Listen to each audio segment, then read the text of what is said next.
Welcome back to Grand Theft World Podcast. Tonight's special guest is Scott Horton. Scott, how you doing tonight? I'm doing great. Thanks for having me. All right, so you're on like a promotional tour. I've seen you promoting your new book, Hotter Than the Sun. I saw you on last night's or a couple days ago. Clint Russell. There you go. Brand new out. Where can people get it? It's right now it's at Amazon, but once the ebook is out, that'll be more broadly available. I think Barnes and Noble eventually will carry the paperback, and there's not an audio book because it's actually a book of interviews. But there's a playlist. Unfortunately, it's in the wrong order now. We got to get the right plugin so we can drag and drop these things. But we have a playlist of all the interviews. If you go to hotterthanthesun.com, it'll forward you on to the page at the Libertarian Institute there if people want to hear the interviews that are in the book. And I'll go ahead and say, because I confess up front, yeah, it's a book of interview transcripts. However, I think it's awesome. And we talk about all different aspects of nuclear weapons and the threat of war between major powers and minor ones. The danger of the possibility of nuclear winter, the military industrial complex, corruption angle to it all, the so-called rogue states of Syria, Iran, Iraq, Israel, North Korea, then Hiroshima and Nagasaki, and then the activists who are working to ban the bomb. So it's not just the case for abolishing nuclear weapons, although that's part of it. But, we explain in there why North Korea's nuclear weapons program is all W. Bush's fault, and why Iran never was making nuclear weapons at all, dumb, and on down the list of, all of those kinds of things. So the Iraqi Niger uranium forgeries and other fun stuff. Well, I just, like I said, I caught your interview with Clint Russell on Liberty Lockdown. It's about 2 hours. It's a great exposition into the whole book and the history of creation of nukes, nuclear proliferation, and then, the various treaties and whatnot, trying to push back and limit them. And the case for the idealistic world without nukes is one thing. And then the feasibility is a whole nother discussion. You guys did a great job of fleshing that out. And of course, hotter than the sun, it refers to like the temperature of some of these bombs when they go off. If it's ground zero in a city, you're going to experience temperatures that are hotter than the sun. And that's not a good thing for humanity. Yeah, it's not a good thing for humanity at all.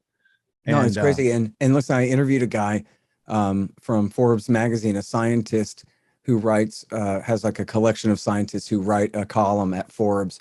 And he had an article about this. When not only do these H bombs go off hotter than the sun, but way hotter than the sun. The center of the sun, I think he said, is 20 million kelvins, or was it 50 million kelvins? These things burn at 200 million and 500 million kelvins. And they legitimately were worried when they set off first the A bombs and then later, especially the H bombs. There's a real worry from the men who made them that there was a small chance, but there was a chance that these machines, when they detonated, that they would cause a chain reaction that would include all the nitrogen and hydrogen in the atmosphere and in the oceans. In other words, in an instant, just like that nuclear flash would take place across the entire planet, and it would literally completely obliterate all of the water and all of the nitrogen and every living thing on the planet forever. And that would be it. And then they did it anyway. Right. Fermi and others knew there was a small percentage chance. And then I want the story about the Albert Speer Hitler communication when they discovered that. Can you repeat that? Because I hate to steal from Clint, but you said it so like poignantly. I was like, that's a real thing people should consider there. Yeah, no, it's horrible. And I'm 99% sure it's Ellsberg who says this in the book. I think it's fair enough if I have that as my disclaimer. I'm 99% sure it was Ellsberg who said this. That Albert Speer told Hitler that there's a chance we could ignite the atmosphere, like all of it. And Hitler said, well, forget it then. We're not doing that. So, I mean, this is the epitome of evil and of malevolence and frankly, of like having a strung out meth head psychopath in power running your totalitarian state. And he was like, geez, ignite the atmosphere. That sounds a little excessive, Albert. Let's not do that, and then, but leave it to the Americans. They went ahead. And, our flag is red, white, and blue, and theirs is a much more menacing, just red and black, And so we're the good guys and they're not, even though our guys really, they took the risk of boiling off the Pacific Ocean in a millisecond. Well, that doesn't seem very reasonable, but they took the risk. And they did it, by the way, over and over and over again. They set off H-bombs in the atmosphere and in the ocean and all over the place. And eventually they calculated that that's just not going to happen, I guess. And so lucky us. But there was, when one guy said, we think it's a 1 in a million chance. And then, as you said, Enrico Fermi thought it was 10. I mean, they're both just kind of blowing smoke, right? Like, there's no way to calculate this. You're like mathematicians using your brilliant mathematician brains, and we got to trust you. And even 1 in a million, well, a million's not that many compared to, I don't know, a billion or a trillion. So, like, who says 1 in a million is sufficiently safe? Like, how many zeros is that after the decimal? That's not enough on your percentage for me. I want more zeros after the decimal before. You know what I mean? So the idea that they would be willing to risk that just shows how completely crazy they are. And you know what? Like, that anecdote about Hitler, like, I should probably nail that down further and see if I can get a secondary source on that and all of that. But, I got Ellsberg's secrets back here. Is that in it? Is that where it's at? I got to find where the quote is too. Now, I'm 99% sure he said this to me in an interview, and I don't remember if it's in the book. If it's in the book, it's not secrets. If it's in the book, it's his newer book that came out in 2017 called The Doomsday Machine, where he talks all about this. And he talked to Fermi, and, he has, oh man, you're going to love this book, man. The Doomsday Machine is just incredible. And I'll tell you just a couple of highlights out of there where he was at the Rand Corporation. He'd been a captain in the Marines and had gone to Vietnam and had done some assessments on all of that. For your younger audience, for people who don't know, Ellsberg is the guy who leaked the Pentagon Papers, which was a secret, top secret, true history of the war in Vietnam that was written by he and his friend Leslie Gelb at the Rand Corporation and in the Defense Department. Gelb famously later became the chairman of the Council on Foreign Relations and so forth, and moved on and up in life. Ellsberg stole and leaked his own report that he'd written for McNamara, the Secretary of Defense. And it helped to end the Vietnam War, if only because it provoked Nixon into breaking into his psychiatrist's office, which helped get Nixon impeached. And Ford wrapped up the end of the withdrawal there. And it certainly created a major shift in the mind of the American people about what was going on. Because when the New York Times and eventually the Post and some other newspapers started publishing the history, what it showed, the Pentagon Papers, what it showed was that they'd been lying to us all along, that they knew they couldn't win from the very beginning, and then they did it anyway. And they cost 60,000 of our guys and a few million of their guys. And what did we get for it? We lost anyway. We knew we were going to lose no matter what, and et cetera, et cetera. And it was just absolutely outrageous. I mean, the Vietnam War, you think about how bad Iraq War II was. Well, Vietnam was 10 times worse as that, right? I mean, this is the kid across the street is dead. Like the kid that, like, literally died in this thing. Like, it really was like that. So, he is absolutely huge figure in the 20th century and the king of all whistleblowers and the inspiration for all important government whistleblowers ever since then, and has been a hero and a champion of every other whistleblower that's come after him as well. He's now like 90, 92, something like that. And he still, fights for Assange on the regular basis and does interviews and speaks out. And it's just fantastic. So he wrote this book, The Doomsday Machine. He comes in when Kennedy's inaugurated in the early 1961, January 61, they come in. He comes in, and his job is somebody or other, third-rank staff on the National Security Council. He's in charge of reviewing our nuclear weapons policy. He's got to fight like hell to even get the truth from the Pentagon about what they're doing. And when he does get it, he finds out that the plan is, if there's a backfire in West Berlin, if anything pops off in West Berlin, we nuke every city in Russia in the Soviet Union and China. So that would mean, I guess, I don't know. You could clarify whether that counts all Warsaw Pact states or only the Soviet republics, which there's a discrepancy there or not. I don't know. I think it would probably include all the Warsaw Pact states, I think is what he meant by that. I'd have to go back and look at that. But anyway, and every city, obviously every single city in Russia and China. And then he even says in the interview with me in the book that, the part of the thinking was that, if we and the Russians nuke each other to death, we don't want to just leave China to pick up all the pieces and become the dominant power. So we got to kill all them too. We got to nuke Beijing and Shanghai and Wuhan and every other important city in China, just to prevent them from rising up after we blow our own brains out. And these people are just total psychopaths, man. You're talking about killing hundreds of millions of people in the first week of our war, of civilians in our week, in the first week of our war against them. And Ellsberg was a big part of forcing them to rewrite that policy. Like, no, you can't do that. We can't just have one general nuclear war plan where we kill every commie on earth. No, we're not doing that. You have to have at least a red notebook and a blue notebook and something else, some choices here. So that's one of the major things there. And then another one is, yes, the president has to have his football and whatever. And for anyone to launch nuclear weapons on the president's order, he has to have the football and input the codes to verify that he really is the president. From there, there's nothing that can stop him and nothing that can stop the mechanism. There is no one to call, stop, hold on a minute, timeout on anything. It's all made to be automatic from there. But that people read that wrong. It's like people get statistics mixed up and they think 3/4 of this means that then 1/4 of that, when that's not quite how it works. Where, you know what I mean? So the point here is that, yes, the president has his codes and that's how they can authorize. That's how they're supposed to launch nukes, is only on his say so and with those correct codes.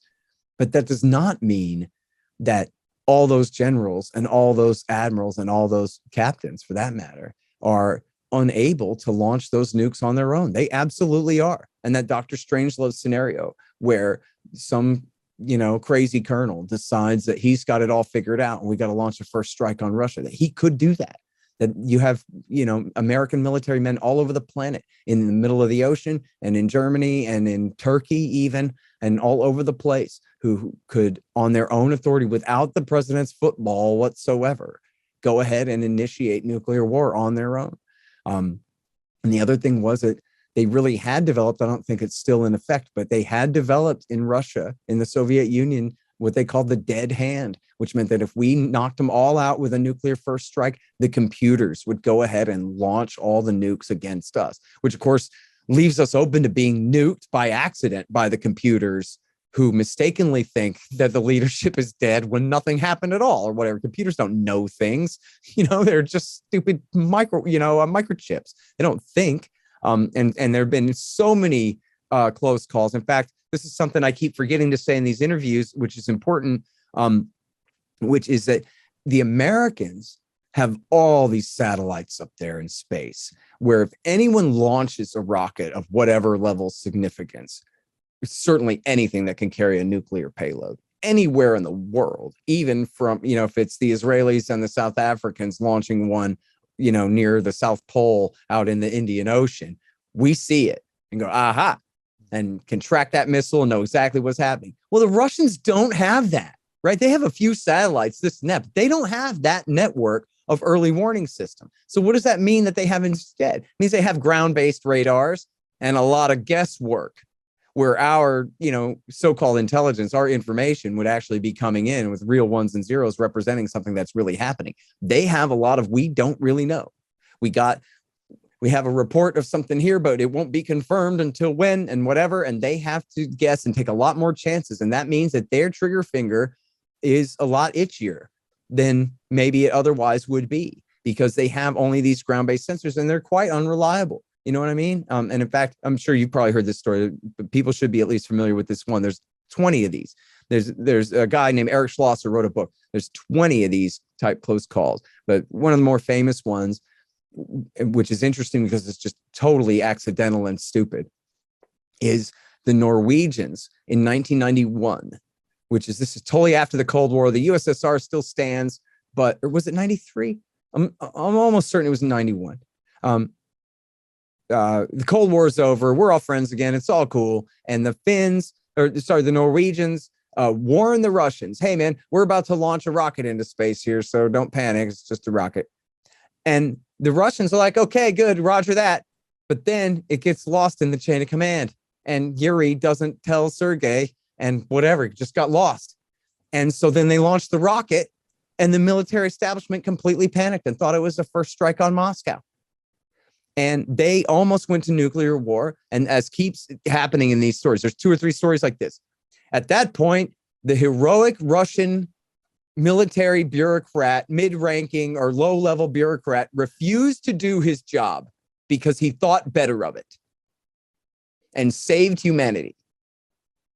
And this happened in 1983. It was like by a fluke that they were warned that the Able Archer exercise is not a first strike. We swear to God, it's not a first strike. Don't freak out, because they were prepared to hit us with a military exercise where they were prepared to hit us. And the Soviets had a spy inside NATO who swore to God, you got to believe me, man, it's not a cover for a first strike. It really is just an exercise. And then Chas Freeman, I'm sure you're familiar with the intelligence official Chas Freeman, insisted that they take Vice President H.W. Bush out of the exercise and put, I think it was the Deputy Secretary of Defense in the chair instead to play president in the exercise. And that was like to show the Russians that it really is just an exercise. But they almost nuked us over that. The Russians almost launched a first strike on the idea that they were preempting a first strike by us, and they were just certain of it. And they were just as wrong as could be, but they were just certain. And then, of course, you had in the Cuban Missile Crisis, I believe it was 3 military officers, it might have been 2 military officers, agreed we should launch a nuke at the American battleships that are dropping their depth charges on us in the Caribbean Sea there. And it was the Communist Party civilian official who happened to be on that sub with them instead of on the other sub with the other guys. And that Communist Party official said, nah, I don't think so. And they had to have unanimous agreement to do it.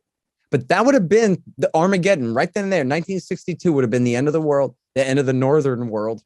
It would have ceased to exist, except for one party official was like, yeah, you know what? Without an explicit order from Moscow, even if the 3 of us got to die, I think we might have to suck one up for the team here, man, and not launch a nuclear war on our own say so, because he understood what they may not have understood, that if an atom bomb goes off in this situation, that's it, man. It's general nuclear war. There's no climbing down from that, not at the height of that tension and that Cuban Missile Crisis. So, you know, there have been many cases where we really could have had a nuclear war. And it was literally, it just came down to a Soviet colonel or a Soviet commissar saying, you know what?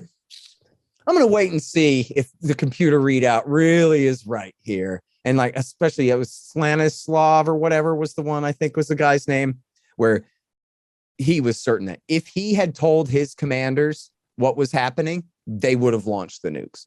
They absolutely would have. And he was absolutely disobeying his standard orders by keeping the information from them. He decided illegally, frankly, right, to bottle up that intel and wait and see if a nuke really does go off. And if one nuke really does go off, well, we'll retaliate then. But man, I'm not just going to go on this computer's say so. And thank God that one guy made that decision. But that was only because he didn't have the stomach flu that day and he was there. If it had been the other guy, then we'd all died. You know?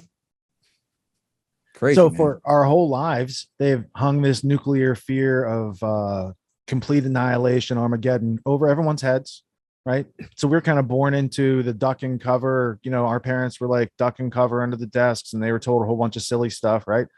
I did a little of that myself in elementary school. I don't know if it was exactly duck and cover with the duck on the film and whatever, but they did have us do disaster drills that were not for tornadoes. They were for nuclear war drills, essentially. Yeah, we did them, but it's because I think we lived near a nuclear power plant. I think that's why we did those type of evacuation drills. And they had like the civil alert sirens and stuff like that. No, ours was more duck and cover. Yeah, right on. Yeah. All right. So back then you mentioned Strangelove, but they also made Fail Safe with Henry Fonda. And then like in the 80s, they had War Games. Even in the 90s, they made Crimson Tide.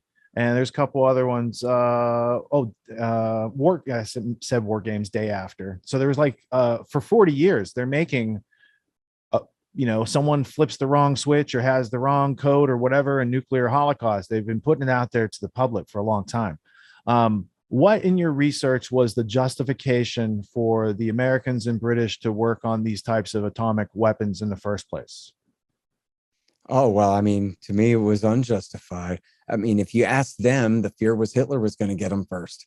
And so, he hates Jews and kicked all of his best scientists out of the country. Well, welcome to America, guys. And you can help us with this project and we'll show him, right? Then the war ended in Europe ended before the nuke was ready. And So the scientists who made it, and everybody knew Japan was beaten, so they're like, well, let's not do it. In fact, this is in the story was I'm sorry, I forget the name of the general. Grove. This General Grove, when the scientists I at think he Los has an S. Alamos, It's Leslie Groves. I'm pretty sure he has oh, an S on his Groves. name. Yes, Yeah, yes, there you're right. go. You're right about that. So they wrote a letter to the president saying, don't use the nuke, man. And Groves bottled up the intelligence and didn't let it get to the president. And so, and then as I document in the book, I have an appendix, which is, and this is, you can find the blog entry that's just like this at the Libertarian Institute. It's called Who Opposed Nuking Japan? And it's my collection of all the quotes of all the generals and all the admirals and President Hoover who all opposed it. And it is staggering. Like, if you did not grow up knowing this, if you grew up with, yeah, everybody knows we had to do that, and then you read my list of generals and admirals I got compiled there for you, it's, pretty incredible. In fact, a guy like you, I'm pretty sure you must have had experience with this exact same situation where someone is mad as hell at you for saying something bad about nuking Japan, and then you start citing the admirals and generals who agreed with you, and then they say, really, is that true? Eisenhower opposed it, and MacArthur and Nimitz said it was a war crime. Admiral Leahy, the 6-star admiral, chief of staff during wartime to President Truman, said that this was the kind of thing a barbarian would do. Well, who nuked them then? If the entire damn Army and Navy wanted not to do it, and then the answer is it was the president and his Secretary of State and his Secretary of Defense. Those three men who had the authority at the time under that system, they wanted to do it. But even MacArthur, who later wanted to drop 100 nukes on North Korea, didn't give a damn, right? Wanted to nuke China. Wanted to, that was why he was really fired. In fact, I got a great interview with Peter Lee and talked about how, and this is like very, very little covers, like it was out there somewhere, but nobody knew it, was right at the time that MacArthur was fired. He was really working hard to provoke a response by the communist Chinese from the mainland against his provocations at sea. And that was really why he got fired, was because that would then risk nuclear war with the Soviet Union if we got into a full-scale shooting war with China during Korea. So, I mean, MacArthur was nobody's sweetheart, man. And I mean, this is a guy, he was like, what we'll do is we'll use these, specially made cobalt nukes that leave extra fallout. So we'll have this poisonous radiation belt separating North Korea from China forever, and see how them dinks like that, this kind of thing. This guy's a monster. And then he goes, boy, nuking Japan? Well, that's just over the line. We'd already won the war. There was no reason to do that. Same guy, right? Curtis LeMay, who had burned Tokyo to the ground with incendiary bombs, said, oh, man, we didn't need to use those nukes. We'd already won the war. And LeMay is caricatured in Dr. Strangelove. Right. Right. Yeah. Exactly. And this is the guy, he was one of the guys, if I remember it right, he was one of the guys who was absolutely breathing down Kennedy's neck in 1962 to invade Cuba, which we know now. Here's another example of where we could have all died. My parents and your parents before we ever had a chance to live. And this is, and I talked about this, I think, either with Tom or with Clint, I can't remember, I'm sorry, but about how at that time, the Soviets had already successfully installed short-range missiles in Cuba. In other words, defensive missiles that they could have used to nuke American troops at sea coming from Key West and coming from Florida, right? That they would be able to, nuke them out there with low-level A-bombs, I guess, tactical-sized A-bombs. And Khrushchev didn't tell Kennedy that. And I don't know. I'd have to go back and ask an expert, and I know a couple, about if it was like publicly known at the time that the American assessment was that they are installing these missiles, but they're not yet operational, and we're calling you bluff, and you better go ahead and dismantle them before you ever get to that point, right? I'm not sure if the public knew that, if it's confirmed that the Soviets thought that was the Americans' take, was that the missiles are not ready, or if somehow the Soviets thought the Americans knew some of them were ready. I'm not sure about that. But I do know this. I do know that some missiles were ready and that the Americans did not know that. They did not know that. And so the entire military establishment is telling Kennedy, you weakling, you better get in there and get them commies right now before it's too late, and we take them Russian thing. And he and his brother are like, man, the harder on strong you guys come, man, the more we want to just resist this pressure. This is crazy. Let's figure it out. They negotiated a way out of it. Now we know if he listened to the military, then there would have been a nuclear war, because the Cuba and the Soviet commanders in Cuba had the authority to launch them. If attacked, they had the authority to launch them. They'd been delegated already. And in fact, they disobeyed orders and shot at American spy planes when they'd been ordered explicitly not to. So, who knows exactly what they would have done, but you could bet on them going wild if confronted with a full-scale American invasion, that they would have used atom bombs. And if they'd used atom bombs on American soldiers and Marines invading Cuba, then America would have nuked Moscow, and Moscow would have nuked as much of America as they could have before they all died too. The whole century seems to just be like a buildup to this sword of Damocles that hangs over civilization and puts this pressure of fear through which they control people on. Right. I want to go back real quick to the bombing of Japan, because I agree with you. There was no justification to use. They just had new toys they wanted to play with, and they dehumanized some people on the other side of the world, and they took care of that in their eyes. But then they just end up rebuilding society in the English speaking image. And that's where you get all the 80s technology companies, Sony and all these companies. The Westerners went in and helped to reestablish, right? Rockefeller Foundation, these types of NGO places that are, they got a clean slate. Same thing in Germany. They really modern technology, but they took away all the German patents and all the things that made Germany strong before those world wars. So in my estimation, there's no Nagasaki and Hiroshima without Pearl Harbor happening, right? Sure. And I have a book here. I'm leading up to it, but the book I'm going to reference right now is upstairs. It's called The Double Cross System, and it shows that MI6, it was written by the former director of MI6 during World War II. And one of the profound things he says in there is that they're running these agents, Tricycle and other ones, that were bringing the questionnaires for Pearl Harbor. Hey, they want to know targets and this and that. So that his comment in the book is, in August of 1941, MI6 and British Empire knew that America was going to get attacked by the Japanese at Pearl Harbor. Their spies were facilitating this. And he says, we didn't tell the Americans because our nascent relationship with them wouldn't have withstood them knowing that we have this type of network, right? So in that milieu, I came across this book here, and this isn't the one I brought for you. I brought you a special one that I've never, did it unplug? Let's see if it'll work. Come on, camera. I brought a special book for you. I've never shown on the show. Let me just fix this video device capture that went out. Deactivate, activate. We should be back right there. All right. So I found the book I brought for you through this book. This is called The Irregulars, the British Spy Ring in Wartime Washington. It's Roald Dahl, Ian Fleming, and a couple other British spies from like 1938 over here assassinating and doing other spy type things to make sure America gets in on the side of Britain. Jeanette Conant is the granddaughter of James Bryant Conant from Harvard. He's the guy who brought like the Prussian education system to America. And when I got this book and found it so useful, I read this, author of Tuxedo Park. And I said, what's that? Tuxedo Park is this book about this Wall Street tycoon, and he helped to create radar and the first atomic weapons.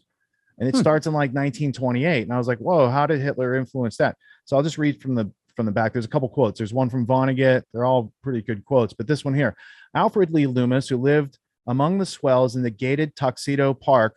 It's an area where these guys were all railroad tycoons and robber barons, and they invented the tuxedo. So it's called tuxedo because they invented it in Tuxedo Park instead of wearing tie and tails and top hat. He hated FDR, rarely communicated with his wife and three sons, stole his best friend's wife, and with icy disdain helped to drive aside, drive an aide to take his own life. Yet the Allies may not have won World War II without this man whom history forgot. As Jeanette Conant's heart-thumping book recounts, Loomis was a public-spirited citizen with the brilliance and ability to galvanize scientific community to invent the first potent weapon that became called radar, to spare London from bombs and to destroy U-boats, and later contributed to the making of the atom bomb. Long after you race to the end, this heroic story will linger in memory. So the pertinent quote where they were picking up on getting this done is like, it's early in the book here. And so she's talking about how she came upon this information and the manuscripts at Columbia University and Lewis Strauss and this guy Szilard. But over here, I found it interesting that at one point, Szilard arranged for himself and Fermi to have drinks at Strauss's apartment and asked Strauss to invite his wealthy acquaintance, Lord Rothschild. But the two physicists could not persuade the English financier to underwrite their chain reaction research.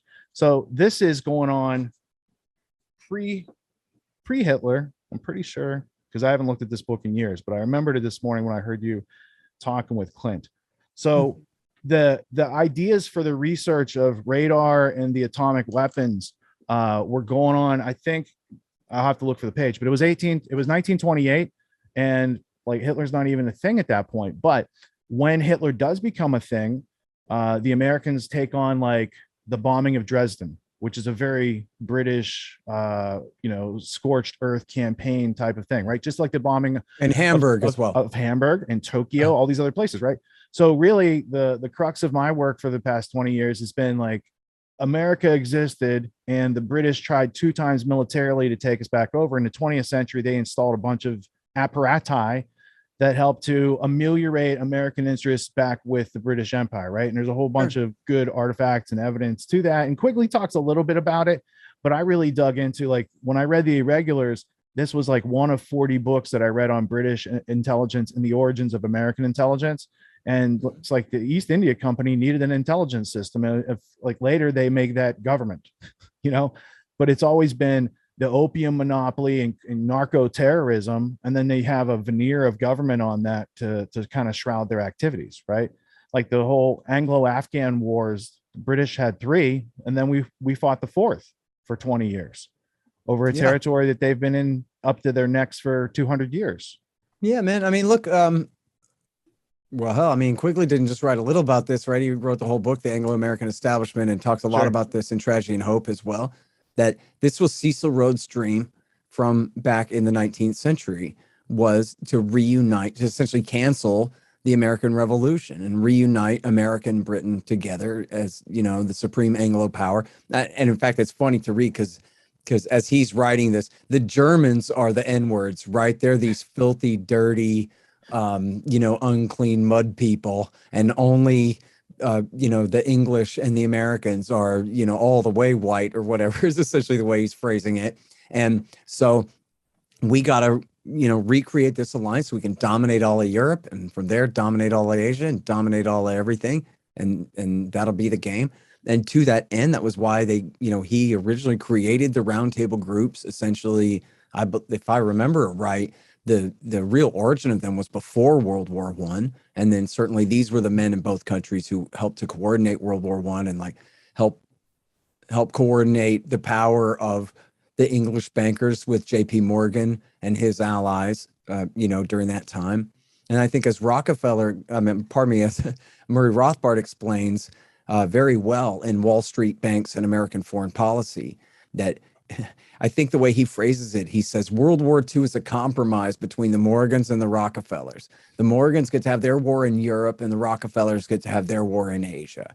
And then, but by the end of the war, I guess the Rockefeller, the Morgan group and the people who were in charge of it more or less had grown old and retired, and the Rockefeller group was dominant. And then at this point, I think too, the history on the face of it, bears this out, that the American Empire just had far more wealth, and the British Empire had spent itself into, suicide and destruction in the 2 world wars, and had lost so many people in it and had spent so much money in it that they lost their empire, had to give up India and give up every last bit of Africa.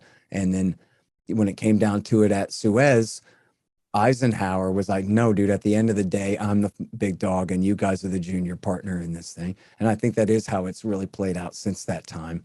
I think my era when I was younger in the 1990s was not really coming to the understanding of the aftermath of Vietnam and how that really was the final, straw that broke the back of the Anglo-American establishment in this country. That all those Brooks Brothers, waspy wasps, and their Council on Foreign Relations and all their power was really never the same again after Vietnam, because it was William Bundy what did it, right? It was, it was the very most, bonesman type representatives of the establishment that had really blown it. And then I think that's a big part of the neoconservatives story, that at that point, the neoconservatives were able to make their alliance with the military industrial complex and really supplant that old Anglo-American establishment to a great degree and really take a much more nationalist type direction.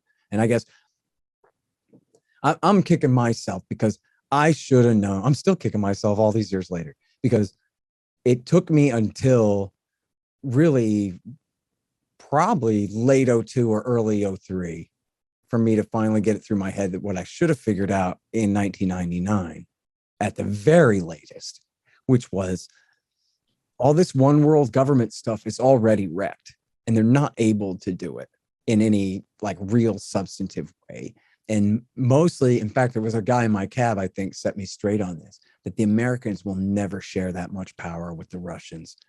For them to really join NATO and to create a one world army, because I'm all skull and bones, thesis, antithesis, synthesis, man. It's us. They're going to bring Russia into NATO and create a one world army of the North and a one world government. All that stuff. And the Americans would have to give up way, way too much for that to happen. And then look what happened. You know, I stupidly at the time thought of it. I mean, I thought of it in a lot of different ways, but I put too much emphasis on Bill Clinton and my hatred for him and his victory lap after his acquittal in the Senate, that now he's going to launch this war in Serbia, which now we know wasn't so much as a victory lap as it was, this is how he made up with Hillary. And she insisted, she brags about this, and her authorized biographer, Gail Sheehy, wrote about this and talked about this, how she refused to talk to Bill again until he would take her phone call demanding that he escalate that he start the war against Serbia to break off Kosovo. And that was how he made it up with her. And she started talking to him again after Lewinsky. But the thing of it was, he did that over Russia's dead body. And I know now, I didn't piece this together then, but he did that just 2-3 weeks after the final ceremony of the admission of Poland, Romania, and Hungary into NATO. And then 3 weeks later, they launched an aggressive war against the Russians' best friends over Yeltsin's drunken corpse, basically, right? Where he's not able to do a thing about it except resent the hell out of it, man. And there was no coming back from that even then. And then I didn't finally really get it in my head, because I'll tell you, in the run up to Iraq War II, like I remember telling my brother-in-law that, like, you just watch, man, by the end of this thing, they're going to offer Russia and France and even China, if they have to, the Kurdish oil. We're going to keep the stuff down in Basra. If they have to, they're going to offer our, frenemies on the UN Security Council, whatever they have to. And in the end, this is going to be a UN war for the New World Order. You wait and see. They're going to take over Iraq, and then they're going to move on to the next one. It's all going to be about incorporating these rogue states into the one world government. And that just absolutely did not happen. And the only reason they went to the UN at all was because Colin Powell and Tony Blair cried and said, Jesus, man, we're really afraid we'll go to jail if we don't at least try to get a UN resolution here, which is stupid. They're not going to jail. But Dick Cheney and them, he didn't give a damn about that. Dick Cheney wanted to go straight into Iraq by the spring of 02. It was Colin Powell and them was holding them back, but they want to go at the absolute earliest opportunity, and building up world federalism. Be damned. They didn't care about that at all. And I don't know if Cheney was somebody else's man, or if at the end of the day, he really just was in a hurry to pay back Halliburton all the money that he cost them as their very lousy CEO in the 1990s, or exactly what his problem was. But his problem was not the New World Order grand design of G. Edward Griffin's, paranoid kind of Birchie statements from the 80s and 90s about where we're headed. In fact, somebody brought up to me recently about Anatoly Golitsyn and the New Lies for Old and how the Soviet Union's going to come back and stuff. And I'm like, yeah, well, it's been 30 years. How's that working out? Right. I hear they've retaken Luhansk, Yeah. I mean, there was, I don't know if it was Cheney that gave out the Glocks. They gave out Glocks that said New World Order, those guys. But yeah, they, it's tongue in cheek. In 89 or in 03? No, I'm pretty sure it was in the 91. It was the first Gulf War, I'm pretty sure. Yeah, because HW was doing those press tours talking about New World Order. I did want to mention, what it is?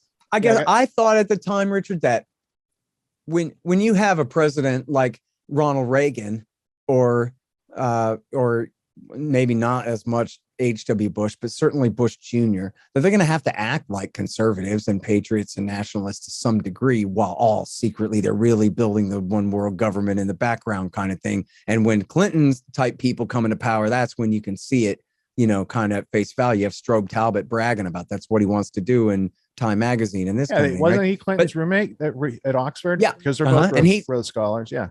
And he's one of the guys who ended up really abandoning that in favor of NATO expansion at Russia's expense, who helped cause this current crisis now, which he even acknowledges now backfired and was a disaster. But the thing of it is that I guess what I really figured out was that all that liberal internationalism, that's all just window dressing for American imperialism. And that ultimately, that sort of Reagan style patriotism and conservatism and nationalism, that's what it's really about. How do you get liberals to go along with that? Is all this crap about global governance and international law and fairness and the global village of cooperation and all of this crap, because you can't just rule the right. You got to rule them both. That's, if you learn anything from Hegel at all, you got to control as many sides of the argument as you can. And so this is where we control, the national security state control the argument on the right and the left. That, and in fact, remember right before Iraq War II, the only argument was, are we going now, or are we going to give the UN inspectors a little more time and then go? Right. Yeah. That was what the 3x5 card of allowable opinion there set on those parameters. All right. So to answer your question about the round table, it started in 1910. And then look at you, man. You got the whole their minutes, first edition. Let me just show you. Oh, my buddy Chris. Chris is going to be politics of the British Empire. And then it goes to August 19th. So I wanted to see what was the policy of the British Empire at World War One. Wait. I'm sorry. Tell me the dates again on that. Yeah, this one goes from 1910 to 1911. Sweet. And then I have the other volumes right here. And have you really been able to take the time to read them all? No, but I go through and I spot read at certain dates. Because did you ever see James Corbett's World War One conspiracy documentary? You know what? I think I may have seen at least some of it. He makes the argument. That's very much up my alley. You know what I mean? That's the kind of stuff that really radicalized me as a younger guy. Because the official story is a conspiracy to start with. But when you get to hit like the version that he tells, it's like Lord Milner's Second War.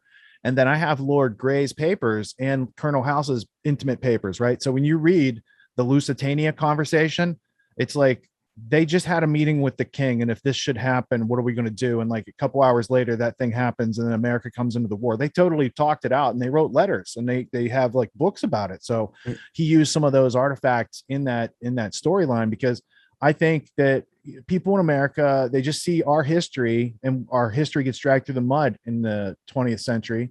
And on almost each and every one of those incursions, starting with like Operation Ajax and, Nicaragua and all these other places they overthrew with Arbenz, they had MI6 training them the whole way, an experienced intelligence group that was training OSS and then CIA. And so, and as you said, look at Afghanistan, look at Iraq War II, look at Libya and Syria too. Yeah.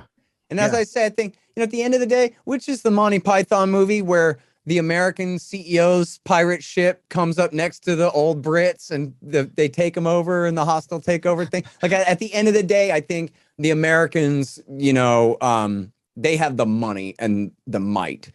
And so that makes the British the junior partners. But as far as like, we got the MI6 we got to this day a bunch of conniving bastards and very much responsible for many of our policies. Yeah. Have you ever read Dreyfus, Devil's Game, how the U.S. helped to unleash fundamentalist Islam?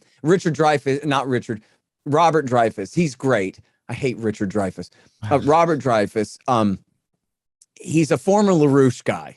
Yeah. And so like a left-leaning Democrat, former conspiracist, but not so much. And like in the W. Bush years, he's just fantastic. He oh, hell, I lost my train of thought once I started talking about old Bob. What the hell did I just say? You were talking about Devil's Game, and it's about Devil's Game. Yeah. Right. And it's all about how this was MI6, of course, where, in the aftermath of World War II, started building up Islamic fundamentalism at the expense of the socialists and the nationalists. Okay, And then they essentially passed that policy down to the Americans, who carried it out from there. Kim Philby's dad, Sinjin Philby, in 1924 and 1925, started grooming Arabs to become fascist Muslim Brotherhood and later supporters of Hitler, who then became Wahhabists, clerics who trained Osama bin Laden. So Philby started it. His son, Kim Philby, sold off the Arab proxy network to Alan Dulles at CIA. That's how they got Operation Cyclone, all that stuff in the 70s with Mujahideen and bin Laden. He was a British asset. He had a headquarters in London in 1996, according to Mark Curtis's. This is so cool talking to you, man. This is like, you remind me of like if I hadn't started reading antiwar.com at the dawn of the terror war and I had just stayed on being a history buff like this is all the stuff I would have eventually found out. But you did it all the work for me. So man, I really need to start looking at your show and checking out your archives here. This is great. Yeah, stuff. I just wanted to see, because I was seeking, where's Scott's boundaries? Like, where does it pick up? Where could some of my reading help him find the next handhold? And when you can trace Muslim extremism being used as a proxy force back to the 20s and MI6, and follow it all the way through to 9/11, there's another layer to the story that most Americans aren't seeing there, right? Sure.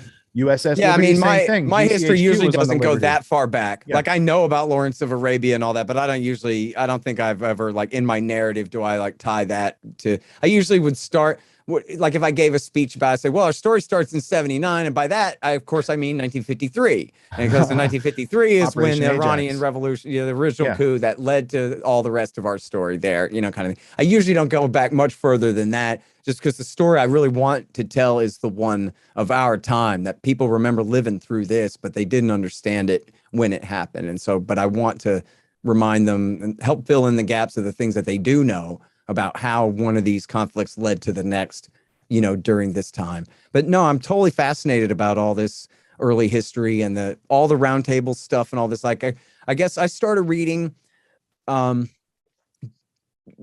like the best John Burns. Well, I guess, when did I read Jekyll Island? I read Jekyll Island like 94. When did Jekyll Island come out? 93 or 94? So I read that when I was still, I think, in high school, or maybe right out of high school in the mid 90s. And Will Grigg was the editor of the New American then. So not that I or he would agree with everything that he wrote back then or whatever, but man, was that guy a brilliant genius, and his takes on, and especially on this kind of revisionist history, was just fantastic. And, I mentioned my friend Chris, who would be jealous of your books there. I'm sure he has quite a bit of this stuff. But I had a friend of mine who was just, total OCD on, I guess, what you could call like Gary North's bibliography, right? Like every book that Gary North ever read, like that's what my homeboy has in his collection of just all of every important revisionist piece of writing from the 20th century that you could possibly need to know about exactly the kind of stuff that we're discussing here. I didn't have much interest in history. I thought I kind of knew stuff because I went to high school and graduated college and I had a good job. I thought I knew what was going on. And then one day in New York, I saw buildings blow up in my face and I was like, this was not on the map that schooling gave me. What's going on here? And how do you get to the bottom of such things? And when you find out about the insider trades, the corporate connections, these sort of things, right? So I've really only started reading 20 years ago on my own without being directed by a teacher. I suddenly had the interest to be like, let's get some books and find out what's going on here. We got a couple minutes left. I know your time is valuable. I want you to plug your book, Libertarian Institute, antiwar.com, all the stuff you do, point people to like, what's the best place to start on the research of Scott Horton's body of work? Cool. Well, you really want to like sum it all up, read enough already. Time to End the War on Terrorism. That's everything that's pissed me off that's happened since Jimmy Carter and I was in preschool. That's the book is enough already. But I've got 5,700 and something interviews going back to 2003. In fact, I got one from 99, Surviving Branch Davidian from 99 in the archive there. But mostly the show started with the Weekend Interview Show in 2003. I mean, I had a show before that, but the interview show started then. So that's all at scotthorton.org and at youtube.com/Scott Horton Show. It's all also on Odyssey as well. All 5,700 something episodes for you there. Then I'm the director of the Libertarian Institute, which is me and the great Sheldon Richman, legendary libertarian writer and thinker, and the great Kyle Anzalone, who's our news editor, and he's also the opinion editor of antiwar.com. And then we got, Bovard, and we got Lori Calhoun, and all these great writers and podcasters, Patrick McFarlane and Tommy Salmons. And it's a really great group of guys we got there. And then, of course, I'm the editorial director of antiwar.com, which is really, I should have said first, that's really the most important project on the internet as far as I'm concerned. We've got, going back to 1995, got coverage of every important thing that's happened in the world. And our former dear departed leader, Justin Raimondo, was, in my mind, clearly the most important writer on earth during the W. Bush and at least early Obama years, if a little bit less so after that. But and we got an incredible stable of writers there, and all the news and everything you need at antiwar.com. And it's in the Rothbardian tradition of libertarian non-interventionism. We're Ron Paulian guys. Like, that's basically the deal there. And then the books. Yeah, I do have a book about Ron Paul, the great Ron Paul, which is interview transcripts of my interviews of him. And then I got in Fool's Errand about Afghanistan, and Enough Already about the war on terrorism. And then the brand new one, that's the Red Wing Apache blast test from 1956 there. I wanted, the cliche of a nuclear bomb is the mushroom cloud. But the problem with the mushroom cloud pictures is it's almost all just the smoke, and it's really tall, but the city's not up there in the sky, right? So it's like, oh, what a tall explosion. And I don't know. I wanted the emphasis to be like a very early picture of the blast where it's still shaped like a dome and it's still bright red fire. And you can see, like, imagine your city was under that. You know what I mean? It seems to me, it always made a bigger impression of what it looks like in those very first instances after it explodes. So that's the cover of the book. And I didn't even notice at first because I'm so stupid. Somebody said to me, oh, it looks like a rising sun or like a sunset. And then you go, oh, and then you get it that, oh, I see. It's hotter than the sun because it's a nuke. I didn't even get that. I was just like, isn't that an impressive nuke? But so it should be extra impressive that you have to go back and forth a little bit. And then you go, damn, that's a nuke? Because it does look like a sunset. And then like double, is it really true they burn hotter than the sun? Is that really right? You know what I mean? In fact, I'm so stupid because this should have been like in the intro to the book, should have been a page of this. And I totally didn't think of this. My buddy Mike, of course, pointed out to me that's a stanza from the Social Distortion song, 1945. It says, a blinding flash, hotter than the sun, dead bodies lying across the path, and et cetera, right there. So like I could have had that in there, but I'm too stupid to have thought of that. But that's a line out of the Social Distortion song, hotter than the sun. Second edition, man. Second edition. That's where you'll find that place. Coming All right. soon. So I was going to start this interview with saying, Scott, you write a lot about quitting. What's up with that, man? But I think you did a good job of explaining. I write a lot about quitting. Yeah. Quitting nuclear weapons, quitting Afghanistan, quitting I the war get on it. terror. I was like, yeah. Oh, yeah. I thought it might have been too much of a curveball at the beginning, but now you caught it at the end. That's good. I got you. Thank you for explaining. Right, well, I'm no good. No, this is a invigorating conversation. And I know that the audience is, into the non-aggression principle, and they're into not dehumanizing other people and dropping incendiary, indiscriminate weapons on them.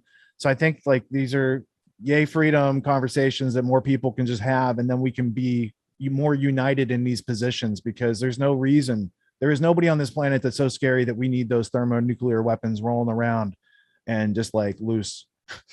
I absolutely agree to that. I mean, a Mexican standoff between nation states with machines that can kill entire cities, just one at a time.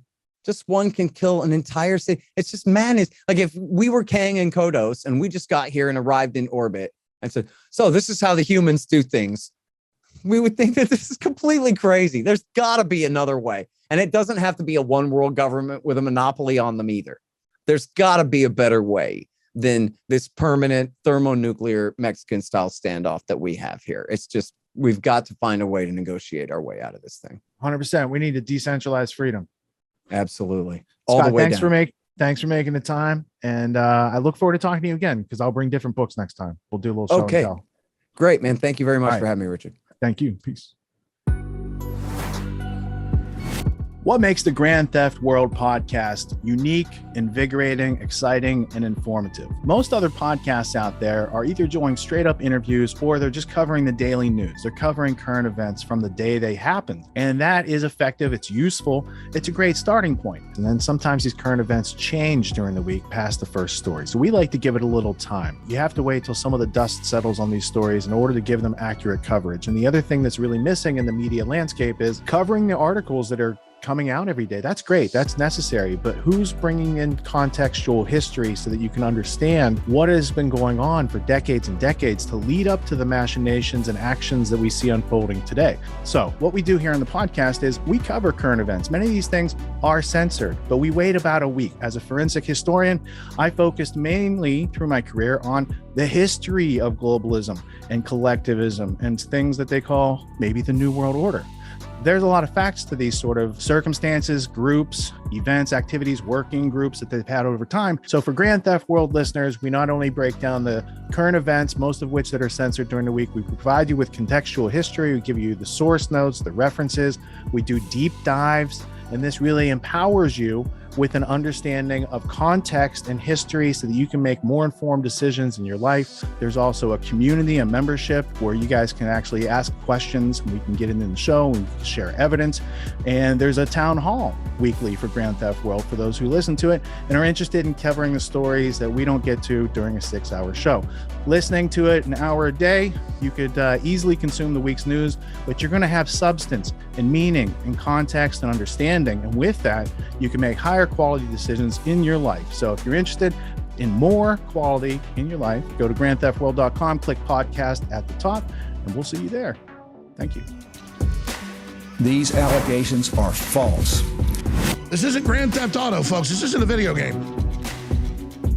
What are the most surprising things that you discovered once you started pulling on that thread? Who he was connected to, what institutions he was influential over, what events he participated in? Come on, man. What are we talking about? Come on, man. No. You don't have to think about it, dude. I got this quote because you said you didn't know much about Klaus Schwab. I made it my job to, as soon as this happened, I'm like, okay, this guy's their front man. Let me learn about the official history of the World Economic Forum.